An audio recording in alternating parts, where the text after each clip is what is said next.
नमस्कार, आप सभी का स्वागत है हमारे YouTube channel TET pass all पर। हाँ जी सर, नमस्कार सर। नमस्कार। मैं कौन? मैं सुभाष चंद्र पांडे बोल रहा हूँ सर, सुल्तानपुर डिस्ट्रिक्ट यूपी से। सर हम भी आपके व्हाट्सएप ग्रुप से जुड़ना चाहते हैं और सर हमें भी आप अपने ग्रुप में शामिल कर लीजिए। तो जिस नंबर पर आपने कॉल किया है, हाँ जी। इसी नंबर से व्हाट्सएप है। आप अपना नाम वगैरह लिख करके हमें व्हाट्सएप कर दीजिए, आपको ग्रुप का लिंक मिल जाएगा। अच्छा अच्छा अच्छा। और सर एक क्वेश्चन था आपसे। हाँ। सर मेरी जो एज है सर वो 45 साल के ऊपर हो चुके हैं सर, हम 1 जुलाई को। और हमने बीएससी 1998 में किया है अवध यूनिवर्सिटी से। 45% से ज्यादा मार्क्स है पर 50 से कम है सर। ओके। और टेट 2011 पास है दोनों लेवल के। और उसमें हमारा 92 मार्क्स था और अपर प्राइमरी में 98 था। तो इसमें डाउट कहाँ है आपको? डाउट सर ये है कि जैसे आपके थोड़े बहुत हमने यूट्यूब मतलब देखे थे, सुने भी हैं। तो उसमें एक मेरे मन में दुविधा ये आ रही थी कि कहीं मतलब जैसे उसमें लिखा था एनसीटी की गाइडलाइन में कि 50% मतलब ग्रेजुएशन में होना चाहिए था। वहाँ तो सर ये मेंशन नहीं था ना कि बीएससी हो या बीए हो या बीटेक हो। वहाँ तो ग्रेजुएशन वर्ड लिखा हुआ है। तो मेरे सर क्योंकि मैंने 98 में किया है और मेरा बीएड भी 2010 में है और 2010 के बाद ही आया था एनसीटी का रूल कि 50% से बीएड वालों को। तो आपने शायद वो एनसीटी का जो अभी गाइडलाइन पिछले वर्ष जारी हुआ है, हाँ हाँ। डेट हमें याद नहीं आ रहा है, हम शेयर कर देंगे, फिर से आप देख लीजिएगा व्हाट्सएप पर। ठीक है। तो उस एनसीटी के जो अमेंडमेंट हुआ उसके अनुसार 2011 से पहले जितने लोगों ने भी 50% से कम है जिनका ग्रेजुएशन में और वो बीएड किए हुए हैं, तो उनको उन्होंने वैलिड किया है। अच्छा अच्छा। तो उसमें एक डेडलाइन दिया गया है 2011 से पहले वाले, इसीलिए किया गया है क्योंकि उसके बाद तो 50% पर होने लगा था। हाँ हाँ जी हाँ जी हाँ जी। तो उसके पहले वाली लोग जो थे वही थे जो 50% से कम थे और वो किए हुए थे बीएड वगैरह। तो इसीलिए जो है, क्योंकि देखिए रूल सारे बनाती है गवर्नमेंट या जो संस्था एनसीटी वगैरह, ठीक है। तो उनके पास तो सारा डेटा होता है, उन्होंने कब क्या रूल बनाया, क्या क्या अमेंडमेंट किए, तो उनके पास सब कुछ था। और आप जानते हैं कि आप 2011 वाले हैं तो वो मैटर कोर्ट गया था, सुप्रीम कोर्ट तक गया, हाई कोर्ट से होते हुए। हाँ वो तो सर सब पता है, लेकिन उतना नहीं पता है कि मतलब 25 जुलाई 2017 के जजमेंट में क्या क्या ऑर्डर था। ये तो हमें भी मालूम है कि वो जो वैकेंसियां भरी जा रही हैं वो शिक्षा मित्रों के जो पद रिक्त हुए हैं उसी को उनको चांस दिया गया है। तो आप ग्रुप में नहीं हैं इसलिए आपको नहीं सर। हाँ बोलिए। एक्चुअली क्या है थोड़ा सर, जब भी हमारा इधर नहीं हुआ तो हम अपना जीवन यापन करने के लिए थोड़ा दिल्ली शहर में आ गए। तो अब इसमें यहाँ भी लॉकडाउन चल रहा है तो उतनी सैलरी यहाँ भी नहीं मिल रही है। बस वही समझो कि गुजारा भर को मिलता है किसी तरीके से अपना यहाँ पे कर रहे हैं, बच्चों को पाल रहे हैं। लॉकडाउन में तो सब लोग जो है सफर कर रहे हैं, सब लोग झेल रहे हैं, परेशानियों से जूझ रहे हैं। अब सर आजीविका के लिए तो अब कहीं न कहीं तो निकलना ही पड़ेगा। तो वो तो चलिए वो तो सबके साथ है। हम जो चीज़ आपको बता रहे थे मैटर में वो कि 2011 का जो मैटर था और शिक्षा मित्र मैटर था, हाई कोर्ट गया, वो भी आपको पता है। फिर हाई कोर्ट ने अपना जजमेंट दिया, सुप्रीम कोर्ट गया। तो लोगों में कंफ्यूजन ज़्यादातर इस वजह से है कि किसी ने भी हाई कोर्ट का जजमेंट नहीं पढ़ा। एक्चुअल प्रॉब्लम क्या है कि जजमेंट सारे इंग्लिश में हैं, इसलिए लोग और उस चीज़ से दूर भागते हैं, पढ़ना नहीं चाहते हैं। ठीक है, इंग्लिश की प्रॉब्लम है, लेकिन आजकल तो तरह तरह के माध्यम उपलब्ध हैं जिसको इंग्लिश को हिंदी में कन्वर्ट करके पढ़ा जा सकता है, समझा जा सकता है। ठीक है, खुद नहीं पढ़ पा रहे हैं, किसी और का सहायता ले सकते हैं। तो है क्या कि यहाँ पर आप देख रहे होंगे पिछले 8-10 सालों में जो भी मैटर कोर्ट जा रहा है तो तरह तरह के लोग आते हैं, याची बनो, पैसा दो।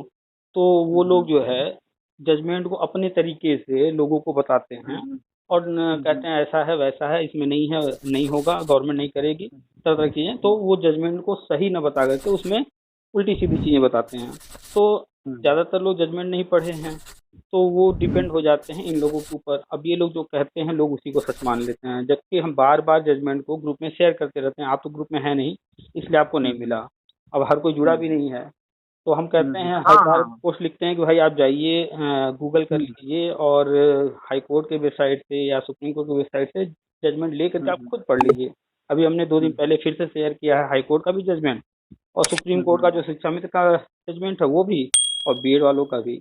तो जब अच्छा जजमेंट पढ़ेंगे तभी समझ में आएगा कि कोर्ट ने हाँ ऑर्डर वो क्या बात। दिया है। हम्म।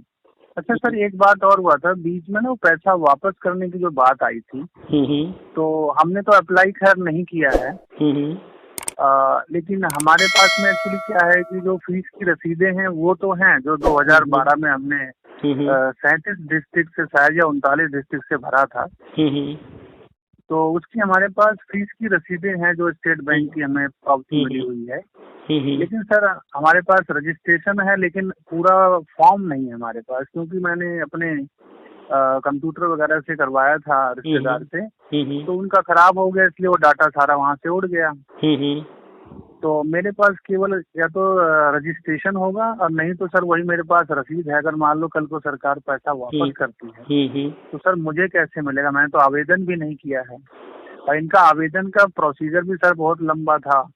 तो हमने कहा जैसे इतना पैसा चला गया, चले और गंवाएं, पता नहीं मिलेगा कि नहीं मिलेगा। हमने भरा ही नहीं, हमने काटा और छोड़ जाने तो जो गया तो गया।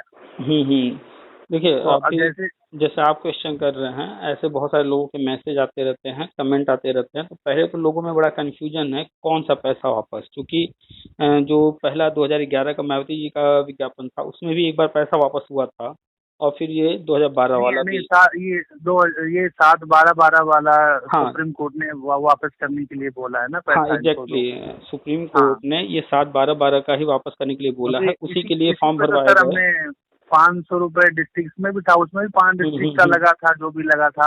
अब हमने सोचा कि सर और खर्चा क्यों करें, जो जा रहा है जाने दो इसको। हम बता रहे हैं आपको, थोड़ा सा पीछे से बता रहे हैं कि देखिए 2011 वाले विज्ञापन में पहले 5 जिले का भरने का था, फिर बाद में जो है हुआ कि पूरा खोल दिया गया है और 75 डिस्ट्रिक्ट भर सकते हैं, और किसी एक जिले में ही 500 रुपए देने थे, बाकी पर जीरोक्स लगा के करना था। तो बाकी 4 जिलों के वापस हो रहे थे पैसे।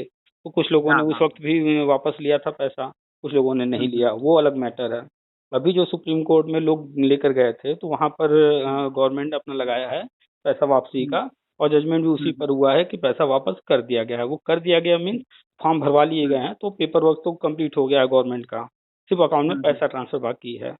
तो ये जो अभी जजमेंट आया है फीस वापसी का, और ये ऑर्डर जो आया था 25 जुलाई 2017 को, उसी में ही स्पष्ट हो गया था कि फीस वापस होगा, इस पर भर्ती नहीं होगी। हमने बार बार लोगों से कहा कि फीस वापस होगा, लोग मानने को तैयार नहीं थे। फीस वापसी का फॉर्म भरा जा रहा था तब भी हम डाल रहे थे, तो अन्य लोग डाल रहे थे कि भैया फीस वापस मत लो वरना नौकरी नहीं मिलेगी। लोग तरह तरह के मिसगाइड करने वाले रहते हैं। तो अब जो लोगों ने फॉर्म नहीं भरा उन लोगों की बात मानकर, तो वो तो अब जैसे आप ही हैं, अब आप अपने से नहीं भरे या किसी के कारण नहीं भरे, वो अपनी जगह है, लेकिन बहुत सारे लोग जो हैं इन लोगों की बात मान करके फॉर्म नहीं भरे। तो नहीं सर, हम किसी की बात नहीं माने थे। एक्चुअली हमारे पास में सबूत ही नहीं था, जैसे हमने आपको पहले बता दिया कि हमारा कंप्यूटर, उसका भी हम सोल्यूशन बता रहे हैं। तो हमारे पास रसीदें सारी हैं सर। तो जिन लोगों ने रसीदें सारी हैं सर हमारे पास। हर जो हमारे पास जूनियर यूपी टेट वाली भी जो उन्होंने भरवाया था अखिलेश सरकार ने, उसकी भी रसीदें हमारे पास पड़ी हैं, और प्राइमरी वाली भी पड़ी है, दोनों ही भरी करी। तो जिन लोगों ने फॉर्म भर दिया, हाँ जिन लोगों ने फॉर्म भरा है फीस वापसी के लिए, उनका तो फीस हर हाल में वापस होगा ही होगा।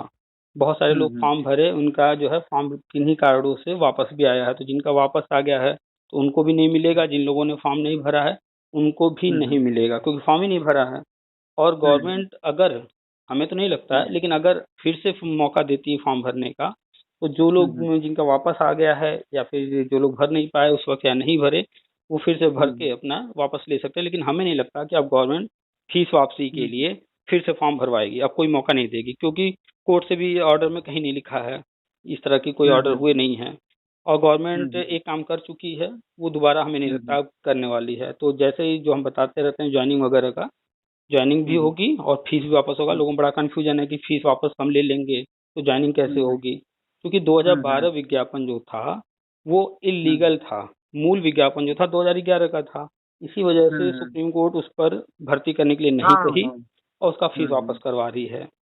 खैर आपके पास सारे डॉक्यूमेंट्स जो भी हैं उससे रिलेटेड आप उसको सुरक्षित रखिए। अगर गवर्नमेंट मौका फिर से देती है फॉर्म भरने के लिए फीस वापसी का, हाँ तो सर उसको हम संतोष ही कर चुके हैं। हम हमारी वाइफ भी बोली कि अभी आपने इतना खर्चा किया, अब फिर ये ड्राफ्ट मांग रहे हैं, फिर आप स्पीड पोस्ट लगाएंगे, फिर इतने किलो में भरेंगे तो आपका फिर 2,500-3,000 रुपए और खर्चा होगा, जाने दो। और फिर आपके पास कागज भी नहीं है। तो मैंने कहा अब हम यहाँ रह रहे हैं, इसका मतलब है या तो फिर हम वहाँ किसी अधिकारी से मिले उस डिपार्टमेंट से, नहीं तब वो कुछ तरीका बताएगा। आपको जब ये फॉर्म फिर से अगर फॉर्म भरे जाएंगे, आपको उस वक्त अगर आवेदन करना होगा फीस वापसी के लिए, तो जैसे आज आपने कॉल किया है इसी नंबर पर आप हमें व्हाट्सअप कर दीजिएगा, तो आपको जो है हम एक किसी और का चाहे अपना ही फॉर्म अवेलेबल करा देंगे। ठीक है, आपके पास रसीद है ही है, किसी कंप्यूटर वाले के पास जाइएगा, सेम फॉर्मेट में सब कुछ टाइप करा करके जिसका भी हम फॉर्म देंगे उसका डाटा हटा दीजिएगा, नाम वगैरह या जो पेमेंट हुआ है उसका नंबर वगैरह चेंज करके आप अपना सब कुछ एंट्री करवा लीजिएगा, सेम फॉर्मेट में वैसे ही टाइप करवा दीजिएगा। उसी के साथ उस जिले की सर वो लगा देंगे, क्या नाम है, जो रसीद है हमारे पास जिस जिले की है, उसको प्रिंट करा करके आपके पास रसीद है ही है, तो रसीद की कॉपी लगा कर आपका काम हो जाएगा। लेकिन अभी परेशान होने की जरूरत नहीं है, हमें नहीं लगता है कि फिर से फॉर्म भरवाएगी। अगर गवर्नमेंट भरवाती है तो आप हमें उस दशा में आप बहुत लोगों ने नहीं भरा होगा ना सर अभी, तो बहुत लोग नहीं भर, बहुत लोगों के पास रसीद होगी, फॉर्म नहीं कुछ लोग, वो बात हम मान रहे हैं आपकी, कुछ लोग तो बहकावे में किसी के नहीं भरे होंगे। हाँ, ये जो लेकिन हमारे पास सबूतों का, हाँ जो लोग कोर्ट वगैरह गए थे वो मिसगाइड किए लोगों को कि भैया फॉर्म मत भरो वरना जो है नौकरी नहीं मिलेगी, जबकि पैसा वापस हो जाएगा तो नहीं मिलेगा। हाँ, जबकि वास्तविकता ये है कि वो सुप्रीम कोर्ट का ऑर्डर था, तो सुप्रीम कोर्ट कोई भी चीज यूं ही नहीं करती है। हम पोस्ट पढ़ते रहते हैं लोगों के। अभी एक महाशय हैं, उन्होंने पोस्ट डाला कि कभी सिब्बल को हमने खड़ा किया था, ये तो जज से भी बड़े हैं, उनसे ज्यादा सीनियर हैं। अब वो तुलना जज से एक वकील की कर रहे हैं। खैर, तो मिसगाइड करने वाले तरह तरह के लोग हैं। वो तो सर जो रूल और रेगुलेशन होगा, जो इनकी पॉलिसीज है उसी के हिसाब से काम होता है। अगर पॉलिसी के हिसाब से काम किया गया होता तो ये नौबत ही नहीं आती है। तो सुप्रीम कोर्ट का जज क्या करेगा? वही तो प्रॉब्लम में लोग समझना नहीं चाहते। इसमें तो बताते हैं कि हमारे देश के सबसे जो वरिष्ठ क्या नाम है वकील हैं, कोई आपने सुना होगा, जिनकी उम्र बहुत ज्यादा है, मेरे नाम तो नहीं आ रहा है, कि उन्होंने भी शायद, हाँ, अनिल जेठमलानी सर, उन्होंने भी तो केस लड़ा था। देखिए, आप एक चीज, आप भी पढ़े लिखे हैं, आप भी समझते हैं कि कितना भी बड़ा कोई वकील हो, लेकिन जजमेंट उसे नहीं लिखना है, जजमेंट लिखना है जज को। हाँ, वो तो बात सही है सर, वो तो जो दिखाया जाएगा जज को उसी वकील का काम है तथ्यों को सामने लाना, अपनी बात को जज के सामने रखना। अब जज जो है सारी चीजों को देखते हुए उनका पॉइंट ऑफ व्यू क्या है, वो फाइनली क्या डिसाइड कर रहे हैं, वो सब कुछ तो निर्भर करता है जज पर। हम 500 वकील खड़ा कर दें, लेकिन एक अकेला जज जो जजमेंट देगा वही मान्य होगा। तो कितना भी बड़ा वकील कोई खड़ा कर ले, जज के आगे वो छोटा ही होता है। लोग कंफ्यूज किया जाता है कि हमने ये बड़ा वकील खड़ा कर दिया, वो कर दिया। जज वहां पर बैठा है कुर्सी पर, वकील से श्रेष्ठ है तभी वो वहां पहुंचा है। हमसे आपसे वो कहीं श्रेष्ठ है तभी वो वहां है और हम लोग यहाँ हैं। तो खैर, जज पर तो उंगली नहीं उठा सकते, क्योंकि वो जजमेंट यूं ही नहीं करते हैं, क्योंकि सुप्रीम कोर्ट का जज जो भी जजमेंट करता है वो पूरे भारत पर लागू होता है। लोगों में जो है नॉलेज की कमी है, या फिर लोग मिसगाइड करने वाले जो हैं वो जो है जज के जजमेंट पर सवाल उठाते रहते हैं, क्योंकि जजमेंट को समझ नहीं पाते हैं। तो आप ग्रुप में जब ऐड हो जाइएगा, हम आपको सारे जजमेंट की कॉपी फिर से शेयर कर देंगे, आप पढ़िएगा। तो जो हम लोग का जजमेंट है उसमें 19 पॉइंट हैं। 19 पॉइंट को जो आप अच्छे से पढ़ करके समझेंगे तो बहुत डीपली उसमें गवर्नमेंट को बहुत सारी चीजें करने को कहा गया। उसी में लिखा हुआ है कि गवर्नमेंट नई नीति तैयार करे। 2017 में ये कोर्ट कह रही है, और नई शिक्षा नीति कब आई है? 2020 में। तो उसी कोर्ट ऑर्डर के अनुसार ही तो गवर्नमेंट चल रही है। उसी कोर्ट ऑर्डर में लिखा हुआ है कि ये विवाद बार बार आते रहते हैं इस तरह के, इसके लिए जो है गवर्नमेंट एक अलग जो है आयोग तैयार करे। और आप देख लीजिए, पहले जो है प्राइमरी भर्तियां अलग वो बीएसएफ के माध्यम से होता था, और माध्यमिक की अलग चल रही थी, और सारी भर्तियां अलग अलग जगह से। अभी क्या है, नया आयोग बन गया, शिक्षा सेवा चयन आयोग, एक आयोग, उसके अंतर्गत ये सारी चीजें आ गई। अब वही सारी भर्तियां करेगा। तो ये भी आप जब पढ़ेंगे कोर्ट ऑर्डर, उसमें ये भी लिखा हुआ है। शिक्षा मित्र का कोर्ट ऑर्डर जब आप पढ़ेंगे, उसमें लिखा था कि 2 मौके दिए जाएं, वेटेज दिया जाए, उम्र में छूट दिया जाए, और गवर्नमेंट इनको पुराने वाले जिस पद पर ये थे वहां पर रखना चाहे तो रख ले, तो वो वहां अभी बने हुए हैं, 2 मौके तो पूरे हो गए, फिर भी जो है गवर्नमेंट इनको बाहर नहीं की है, वहां रखी है। तो कोर्ट ऑर्डर में हर चीज लिखा है। हम बार बार कहते हैं लोगों से कि आप कोर्ट ऑर्डर पढ़ लो, उसके बाद गवर्नमेंट पर नजर रखो वो क्या क्या कर रही है, कोर्ट ऑर्डर के अनुसार चल रही है या नहीं। अगर कोर्ट ऑर्डर में 19 पॉइंट है, अगर उसमें से गवर्नमेंट ने 15 पॉइंट पूरे किए हैं, आपको लग रहा है, दिख रहा है, तो ये भी आप श्योर हो जाओ कि 4 पॉइंट और जो लिखा है वो भी होगा। अच्छा अच्छा सर। तो अच्छा सर, ये एक हमारा ये थोड़ा सा डाउट था कि जैसे आप का हमने कई बार पढ़ते भी रहते हैं, सुनते भी रहते हैं, दोनों बात देख रहे हैं, क्योंकि यूट्यूब चैनल से तो मिल ही जाता है आपका लिंक। तो उसमें हमें थोड़ा ये डाउट है, मान लीजिए सपोज अगर बीजेपी सरकार मान लीजिए नेक्स्ट राउंड में नहीं आती 2022 में इनकी सरकार चली जाती है, कोई और दूसरी पार्टी आ जाती है, ठीक है, हाँ, कोई और दूसरी पार्टी आ जाती है, तो जो जैसा आप कह रहे हैं कि शिक्षा मित्रों के बाद में शायद 2011 से मतलब वर्षवार सिलेक्शन प्रोसेस चालू हो जाएगा। तो और आपने ये भी बताया कि एज का भी कोई बाउंडेशन नहीं है और स्नातक 45% का भी कोई बाउंडेशन नहीं है, तो उस लिहाज से हम लोग सब सेफ हैं। तो अब हम ये मान रहे थे कि दूसरी सरकार आए, वो अपनी दूसरी नीतियां इस पे करने लगे, तो क्या उस पे कोई रिएक्शन होगा या नहीं हो पाएगा? चलिए आपके क्वेश्चन को हर पहलू से एक बार समझने की कोशिश करते हैं। पहला ये मान कर चलते हैं कि ये सारे चुनाव से पहले ये गवर्नमेंट जो चीजें हम बताते हैं वो सारी चीजें कर ली और फिर दूसरी गवर्नमेंट आ गई। हाँ, तो अब वो क्या? नहीं सर, अगर ये गवर्नमेंट कर लेती है, क्योंकि मुझे पता है कि बीजेपी गवर्नमेंट रूल और रेगुलेशन की बहुत पक्की है, ये बिना रूल रेगुलेशन के कोई काम करेंगे ही नहीं, ये तो मुझे मालूम है, इनका मुझे शासन का हिसाब किताब मुझे मालूम है।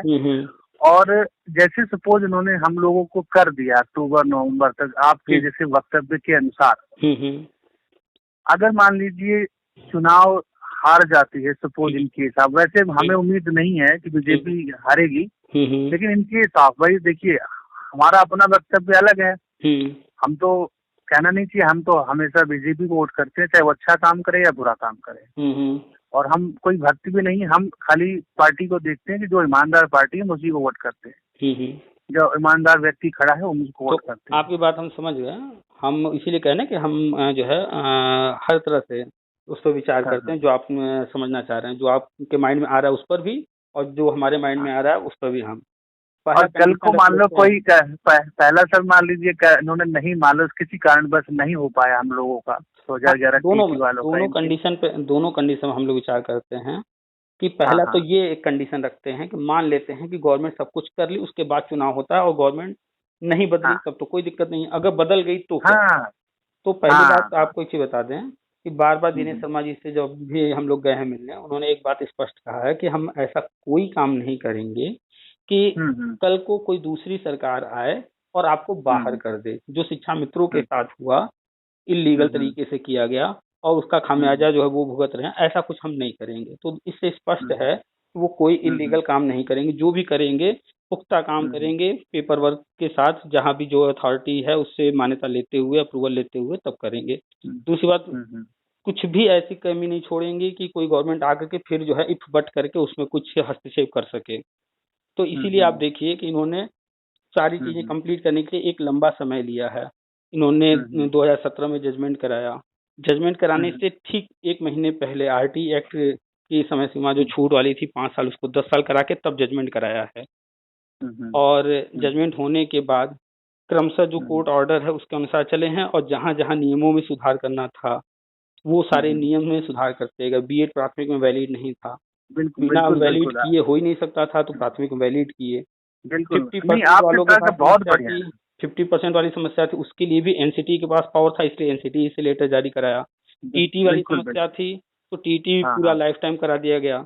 तो ये सारी चीजें जो रूल्स में जो भी तो मेन था ना सर, टीटी ही तो हमारा मर चुका था, तभी तो हम लोग शांत बैठ गए थे, तभी तो उम्मीद खो चुके थे हम। तो ये चीजें हैं, जब दीपक मिश्रा जी ने पहला अंतरिम आदेश दिया था उस समय जब हमने पोस्ट लिखा था, आप अगर कहीं खोजेंगे, अगर हमारा वो पोस्ट मिल जाएगा, तभी हमने हर चीज क्लियर कर दिया था कि आगे क्या होने वाला है। उसी वक्त एकदम क्लियर हो गया था, उन्होंने स्पष्ट पहले ही अंतरिम आदेश में कर दिया था। उसी के कारण से उन्होंने जो है 90 और वो 60-65 वाला ऑर्डर किया था। खैर तो हम लोग जो चर्चा कर रहे थे कि सरकार अगर रहेगी नहीं रहेगी तो क्या होगा, तो करके जाते हैं, दूसरी सरकार आएगी हाथ नहीं लगा सकती क्योंकि सब कुछ पुख्ता काम हो रहा है। दूसरी बात, सपोज दैट ये काम अगर नहीं हो पाता है किन्हीं कारणों से, ऐसा तो होना नहीं है, वो पूरा प्लान करके चले हैं, हो ही जाएगा पूरा, किन्हीं कारणों से अगर नहीं भी हो पाता है तो क्या होगा, दूसरी सरकार आएगी। तो यहाँ पर ध्यान देने की बात यह है कि नई शिक्षा नीति लेकर आई है केंद्र सरकार। शिक्षा मित्रों का जो प्री प्राइमरी में करना है उसके लिए सारी चीजें केंद्र सरकार कर रही है, ठीक है, और राज्य सरकार कुछ भी करती है बिना केंद्र के अप्रूवल के हो नहीं सकता। और यहाँ सबसे इम्पोर्टेंट बात आप ध्यान दीजिए, अभी हमने कुछ दिन पहले शेयर किया था कि शिक्षा विभाग में बहुत बड़ा फेरबदल किया गया है। अभी 4 बड़े अधिकारियों को जो है आपने देखा, और बीएसएस को देखा आपने, ट्रांसफर वगैरह किए गए हैं, कहीं और नियुक्तियां दी गई हैं। तो आप जब पढ़ेंगे देखेंगे सारी चीजों को, तो गवर्नर के माध्यम से बहुत सारी चीजें कराई जा रही हैं। तो गवर्नर कौन है, तो सेंट्रल गवर्नमेंट का ही वो एक है अथॉरिटी। तो राज्य सरकार कल को कोई दूसरी आती है, अगर वो नहीं भी करेगी तो राज्य सरकार के ऊपर बैठा हुआ है गवर्नर। तो वो सारी चीजें, जैसे आप शतरंज खेलते हैं, किसी भी आप चाल को चलते हैं तो उस पर 2 सह देते हैं ताकि अगर एक तरफ से अगर कहीं मार खा रहा हो तो दूसरा आपका सह बचा रहे। तो बिल्कुल गवर्नमेंट फूक फूक के कदम रख के हर काम कर रही है। सारे काम वो चुनाव से पहले उनकी प्लानिंग अभी महीने 2 महीने में सब हो जाएगा। और अगर कल को कोई सरकार आती कुछ गलत करना भी चाहेगी तो ऊपर बैठा हुआ है गवर्नर, उनके माध्यम से सारे कंट्रोल रहेंगे। अच्छा, उसमें कहीं दिक्कत नहीं आने वाला है, सब कुछ चुनाव से पहले वो कंप्लीट करेंगे। अभी आप खुद ही बता रहे हैं कि आप अच्छे से समझ रहे हैं इस पार्टी को कि ये इलीगल चीज नहीं करते हैं, रूल्स के अकॉर्डिंग चलते हैं। यही कारण है कि रूल्स के अकॉर्डिंग चलने के कारण ये थोड़े बदनाम भी हैं। क्योंकि हर चीज को ये रूल्स के अकॉर्डिंग करना चाहते हैं तो उसमें समय भी लग जाता है, कभी समय से कोई चीज हो पाती है, कभी देर से कुछ होता है, और रूल्स के अकॉर्डिंग करने में कुछ लोग का अहित भी होता है, कुछ लोग इलीगल हैं। सर, बाहर होते हैं। बीजेपी का शासन हमेशा टाइट ही रहा है, कहीं किसी भी प्रदेश में सरकार हो इनकी, इनका शासन थोड़ा सा टाइट ही रहता है। और मैंने वैसे भी अपने भी पुराने लोगों से ही सुना है जो एक्सपायर भी हो चुके हैं, और पार्टियों का जो हिसाब किताब थोड़ा सा अलग है, तो इनका हिसाब किताब थोड़ा सा हमें अलग लगा। आप देखिए आप देखिए कि जो शिक्षा में समायोजन हुआ था, हाँ जी, वो मायावती जी ने शुरुआत किया था, ठीक है। उन्होंने जो शुरुआत किया था वो सिस्टमैटिक तरीके से वो भी करने जा रहे हैं सिस्टम में पूरा रूल्स के अकॉर्डिंग, लेकिन सत्ता पलट हो गई, आगे अखिलेश जी ने किया। लेकिन उन्होंने क्या किया, ऐसा किया कि हाई कोर्ट भी उसके खिलाफ हो गई, सुप्रीम कोर्ट भी उसके खिलाफ। एक ये चाहते हैं कि हमारे देश में बदलाव नहीं हो रहा है कि ईमानदार व्यक्ति को जगह नहीं मिल पाती है। ये सबसे बड़ी समस्या है कि जो ईमानदार व्यक्ति होता है ना सर, वो उस जगह पहुंच नहीं पाता जहां उसको पहुंचना चाहिए। अगर वो व्यक्ति ईमानदार वहां पहुंचेगा तो वो जरूर उस तरीके की हरकतें करेगा ईमानदारी वाली की, ताकि लोग बाग सब ईमानदार बनने की कोशिश करें। लेकिन इतना सिस्टम ठीक नहीं है, क्या बताएं। वो तो देखिए अब पूरा सिस्टम जो है अगर हम लोग डिस्कस करें तो बहुत सारी चीजें सामने आएंगी और हम लोग जानते भी हैं। और देखिए अब हम भी देखते रहते हैं यूपी के अंदर की, मतलब ऐसे भी शिक्षक हैं कहते हैं कि मतलब बच्चे नहीं है तो हम स्कूल क्यों जाएं, लेकिन इस बात को वो नहीं समझते हैं कि सरकार उनको सैलरी तो पूरी दे रही है, घर में बैठ के क्या करोगे, आप वहीं जाइए 5 घंटे वहीं बैठे रहिए। हम भी पढ़ाए हैं केवी में, स्कूल का टाइम जब स्कूल ओपन होता था, ऑफ नहीं रहता था, तो भी हमें बच्चे आने वाले हों ना आने वाले हों, बारिश हो गई हो, जाना ही है उस टाइम हमें यानी कि 7:30 तक कैंपस में पैर रख देना है तो रख देना है। क्योंकि आप अगर 7:30 के बाद 7:35 पर पैर रखते हैं तो भी आपको जो है जवाब देना होगा क्यों लेट हुआ। बच्चे नहीं आ रहे हैं कोई बात नहीं, लेकिन आपने अपने जो टाइम है उस टाइम पर आप क्यों नहीं आए, तो वहां पर ये था। और उसके बाद ये भी नहीं कि बच्चे नहीं आए तो आप बीच में निकल के चले, नहीं, आप बीच में कैंपस से बाहर नहीं जा सकते हैं, और जब छुट्टी होगी तभी जाएंगे। और अगर बीच में कैंपस से बाहर जाएंगे तो भी आपको वहां पर गेट पर एंट्री करना होगा कि आप कहाँ जा रहे हैं, किस काम से जा रहे हैं, कितने बजे जा रहे हैं, और फिर जब वापस आएंगे तो भी टाइम एंट्री, यानी कि वो सारी चीजें सिस्टम्स होती हैं। अब यहाँ पर वो सारी चीजें अभी तक की नहीं, तो कायाकल्प के जरिए गवर्नमेंट धीरे धीरे क्रमशः सारी चीजें चेंज कर रही है। अभी अचानक से यहाँ पे प्राइवेट विद्यालय में है, तो यहाँ पे हम टीजीटी मैथमेटिक्स में हैं, और हमारी पत्नी तो खैर टीजीटी एसएसटी में लगी हुई है, लेकिन उन्होंने डीएलएड इग्नू से किया हुआ था बाद में, बहुत 15 वगैरह में। लेकिन हमारी जो बिटिया सर कर रही है, थोड़ा इसका भी अगर मार्गदर्शन कर देते हमें। जैसे हमारी बिटिया का ग्रेजुएशन दिल्ली यूनिवर्सिटी से है और ये डीएलएड दिल्ली से कर रही है और इस साल इसका फाइनल है, 22 में क्लियर हो जाएगा, यानी 2020-22 का सेशन है। तो क्या ये यूपी गवर्नमेंट में अप्लाई कर सकती है? देखिए, किसी भी वैकेंसी में अप्लाई करने के लिए किसी भी स्टेट के कैंडिडेट को रोका नहीं जाता है, दूसरे स्टेट का भी कैंडिडेट अप्लाई कर सकता है। लेकिन जो रूल्स है उसके अकॉर्डिंग जिस स्टेट की वैकेंसी है उसी स्टेट का निवासी होना चाहिए पहला। आप अगर दूसरे स्टेट के हैं तो दूसरे स्टेट के लिए कुछ अलग कंडीशन होती है कि 5% सीटें दूसरे स्टेट वालों के लिए रहेंगी, उनको आरक्षण नहीं दिया जाएगा, तो वो सारी कंडीशन वहाँ होते हैं। तो कुल मिलाकर के निवासी आप कहाँ के हैं ये देखा जाता है। स्टेट निवासी तो हम सर मूल निवासी सुल्तानपुर डिस्ट्रिक्ट के ही मूल निवासी, तो मेरे नाम से खेत वगैरह, तो आपका भी निवास यहीं का बनेगा, आपकी बिटिया का भी निवास यहाँ से ही बन जाएगा, कोई दिक्कत नहीं। यूपी की किसी भी वैकेंसी में वो कभी भी अप्लाई कर सकती हैं और सेंट्रल गवर्नमेंट के लिए कोई दिक्कत ही नहीं है। हाँ, सेंट्रल गवर्नमेंट कोई दिक्कत नहीं है। जैसे ये कहते हैं, जैसे वो ये कहते हैं कि मतलब आपकी एजुकेशन, तो एजुकेशन तो बच्चा सर कहीं भी लेने जा सकता है, किसी भी स्टेट का। अभी आप देख लीजिए, अखिलेश यादव जी के बच्चे कहाँ पढ़ रहे हैं? लंदन। तो वो तो इंडिया से बाहर पढ़ाई कर रहे हैं, तो क्या वो इंडिया में आकर के जॉब नहीं ले सकते हैं? पढ़ाई कोई कहीं से कर सकता है। आप चले जाइए जम्मू कश्मीर से पढ़ाई कीजिए, कन्याकुमारी चले जाइए, केरला, उधर से पढ़ाई कीजिए। बहुत सारे लोग बेंगलोर जाते हैं, वहाँ से पढ़ाई कहने का मतलब अगर बिटिया का हमारे निवास प्रमाण पत्र वहाँ से अगर बन जाएगा तो कोई दिक्कत नहीं होगी फ्यूचर। हाँ, पढ़ाई कोई कहीं से करे, लेकिन जब वैकेंसी आती है जिस स्टेट की है उस स्टेट के निवासी हैं आप, तो वहाँ के जो भी रूल्स रेगुलेशन है उसके अकॉर्डिंग आपको मिलेगा। अगर दूसरे स्टेट के हैं तो सारे फायदे नहीं मिलेंगे, सारे वो सीट्स पर आप फाइट नहीं कर पाएंगे, लिमिटेड सीट्स मिलेंगे आपको, ये चीज होता है। नहीं, जो अपने यहाँ तो सर इसमें बेसिक में तो शायद अदर स्टेट के लेते ही नहीं ना सर। नहीं, अभी जब 68,000 या 69,000 का होने वाला था उससे पहले हमने न्यूज पढ़ा था, तो आया था न्यूज में कि दूसरे स्टेट वालों को भी मौका दिया जाएगा। अब दिया गया नहीं दिया गया इस वक्त क्या कंडीशन है वो देखना नहीं होगा। वो एक्चुअली क्या है, किसी ने शायद कोर्ट केस किया था ना सर हाई कोर्ट में, तो उसके एवज में वो दिया है कि 2 साल का प्रशिक्षण होना चाहिए, चाहे वो किसी भी प्रदेश या संस्था से करता है। तो ठीक है, वो जरूरी नहीं कि उत्तर प्रदेश से ही डीएलएड करना चाहिए उसको या बीटीसी करना चाहिए। वही हमने कहा ना, पढ़ाई कोई कहीं से कर सकता है। फिर उसमें उन्होंने शर्त लगा दी थी कि वो उत्तर प्रदेश का ही निवासी होना चाहिए। तो वैकेंसी के लिए हमने अभी बताया कि जिस स्टेट का उसी प्रदेश का निवासी हो। अगर पहले सर ये नहीं सर, ये पहले ना लिख के देते थे कि जो बीटीसी है वो हमारे यूपी से जो स्कूलों से जो मान्यता प्राप्त है वहीं से होना चाहिए। तो कारण अब ये डीएलएड अब जब बीजेपी गवर्नमेंट आई थी तो इन्होंने संशोधन किया, योगी जी ने उसको ये कर दिया कि 2 साल का प्रशिक्षण होना चाहिए, यानी कि डीएलएड 2 साल का होना चाहिए, चाहे किसी भी नाम से जाना जाए। पहले क्या होता था कि लोग बीटीसी करते थे और उसके बाद डायरेक्ट उनकी ज्वाइनिंग होती थी मेरिट पर। हाँ जी। तो अब डायरेक्ट जब मेरिट पर ज्वाइनिंग हो रही है और बीटीसी, तो वो यूपी वालों के लिए था।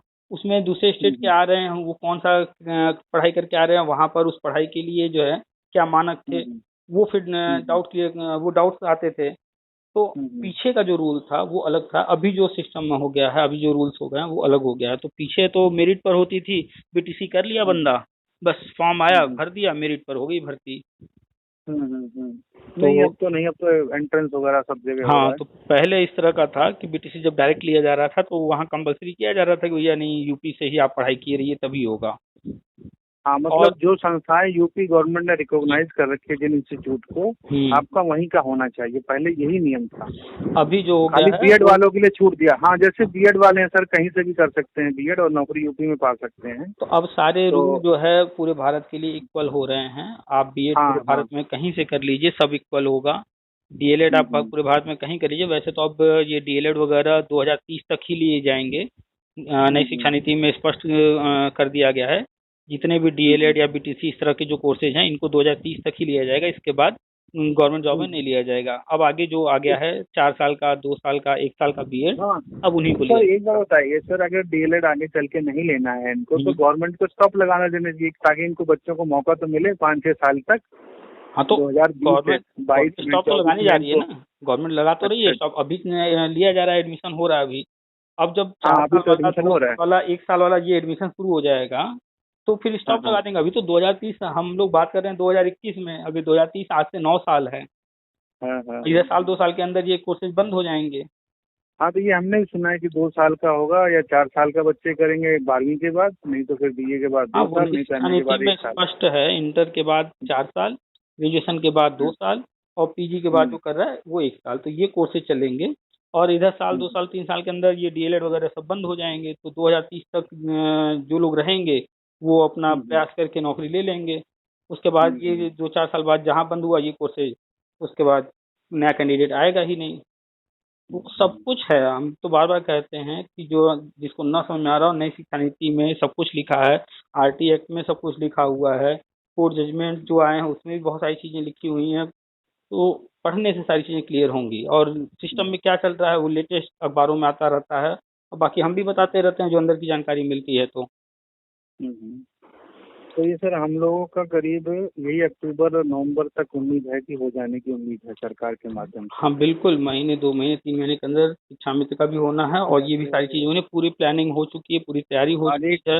आज सर 1 अगस्त तो हो ही गया है। हाँ, और शायद हमने, हमारे एक भाई साहब हैं, कल उनसे हमने पूछा भी था कि आपके विद्यालय में प्री प्राइमरी के लिए गठन किया जा रहा है, कह रहे हैं हाँ हो रहा है। तो बस तो उन्होंने कहा हो रहा है क्योंकि वो अमेठी क्षेत्र में है, जूनियर हाई स्कूल में अध्यापक हैं, तो कह रहे नहीं भैया बन रहा है उनके लिए। जितने भी आंगनबाड़ी हैं उनको 1 हफ्ते 6 दिन का ट्रेनिंग दिया गया, वो ट्रेनिंग कंप्लीट हो चुका है। और 1,86,000 आंगनबाड़ी हैं, जिसमें से करीब 70,000 आंगनबाड़ी जो हैं वो प्राइमरी स्कूल के कैंपस में हैं। उनमें से लगभग 10,000 को चुन करके, क्योंकि बजट भी लेकर चलना है, सब पूरा एक साथ नहीं हो सकता, तो अभी जो है फिलहाल 10,000 स्कूलों को प्री प्राइमरी कन्वर्ट करके वो सारी सुविधाएं अवेलेबल कराई जा रही हैं, प्री किट भेजे जा रहे हैं। ग्रुप में हम हर चीज़ शेयर करते हैं। अभी 2 दिन पहले हमने जो चीज़ें अभी हुई, बजट जारी हुआ था, प्री किट शेयर किए गए हैं, इस पर भी बजट का भी हमने लेटर जारी किया था, शेयर किया था। और ये प्री किट जो अभी दिया गया है इसका भी न्यूज आया था, वो भी हमने शेयर किया है। तो ग्रुप में जो आप रहेंगे तो पूरी जानकारी जो लेटेस्ट आती रहती है सब कुछ मिलता रहेगा। डेली कुछ ना कुछ नया नहीं रहता है, तो कुछ पुरानी ही चीज़ें शेयर कर दी जाती हैं, रिपीट हो जाए वो चीज़ें, अगर कोई ना देखा हो तो देख लेगा। तो ठीक है, ग्रुप में आप जुड़ जाइए तो जानकारी सारी मिलती रहेगी। तो सर आप इसी मोबाइल नंबर पे अपना नाम और लिख के भेज दें, व्हाट्सअप कर दें। हाँ, इसी नंबर पर आप अपना जो है नाम लिख करके और बीएड लिख करके मैसेज कर दीजिए, हम आपको बीएड वाले ग्रुप का लिंक दे देंगे। तो बीएड टेट 2000 लिख देंगे। हाँ हाँ, क्योंकि बीएड वाले हैं, शिक्षा मित्र हैं, तो अलग अलग ग्रुप बने हुए हैं। वैसे सब में सब कुछ समान ही शेयर होता है, लेकिन ग्रुप अलग अलग रहने से क्या होता है, अपने तरह के लोग अपने उस ग्रुप में मिलेंगे। ठीक है, ठीक है सर, समय देने के लिए बहुत बहुत धन्यवाद सर। वेलकम। नमस्कार सर। नमस्कार।